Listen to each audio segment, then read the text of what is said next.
जय गुरु जी। संगत जी, आप मेरे चैनल पे नए आए हैं तो लाइक करें, कमेंट करें और सब्सक्राइब करना बिल्कुल ना भूलें। गुरु जी सबका भला करेंगे। आप मेरे ईमेल एड्रेस पे अपना सत्संग भी भेज सकते हैं। मैं गुरु जी की इच्छा हुई तो शेयर करूँगी। जय गुरु जी, शुक्राना गुरु जी। दिव्य आभा। महाविद्यालय में प्रवेश।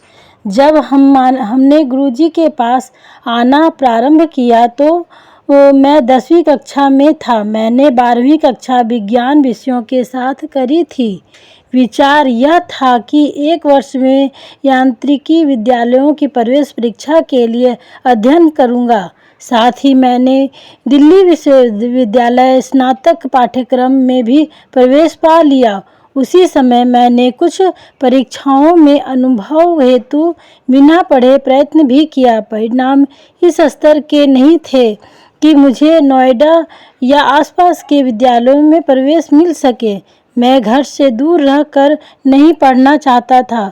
कुछ विद्यालयों में संपर्क स्थापित करने पर उन्होंने प्रवासी भारतीय छात्रों वाले स्थान लेने का सुझाव दिया, जिनके लिए अत्यधिक व्यय होता। अतः मैंने एक साल अध्ययन कर तैयारी करने का निश्चय किया।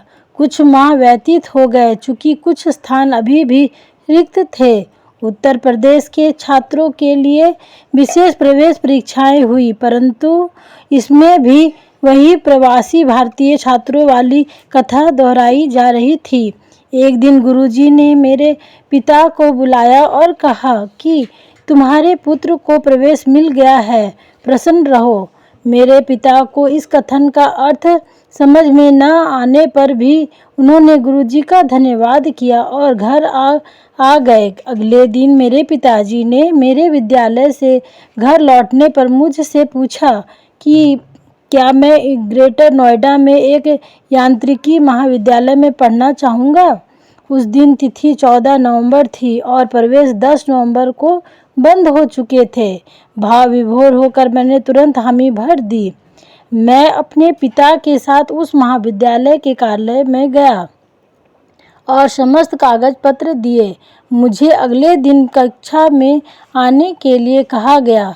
वापस घर आते हुए मेरे पिता ने पूरा वृत्तांत सुनाया।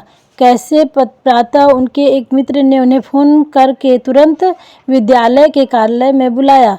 जब मेरे पिता वहां गए तो उनसे एक प्रपत्र भरवा कर गुजरी हुई तिथि का चेक देने को कहा गया। कुल राशि मात्र 24,000 रुपये थे, जिसमें से 19,000 फीस के थे और शेष लौटाई जाने वाली राशि सुरक्षा राशि के लिए थे। उस स्थान पर सबसे कम व्यय था और हमें घर से बुलाकर प्रवेश दिया गया था। तब मेरे पिता को गुरुजी के कथन का अर्थ समझ आया। ऐसी है गुरुजी की माया। जय गुरुजी, शुक्राना गुरुजी।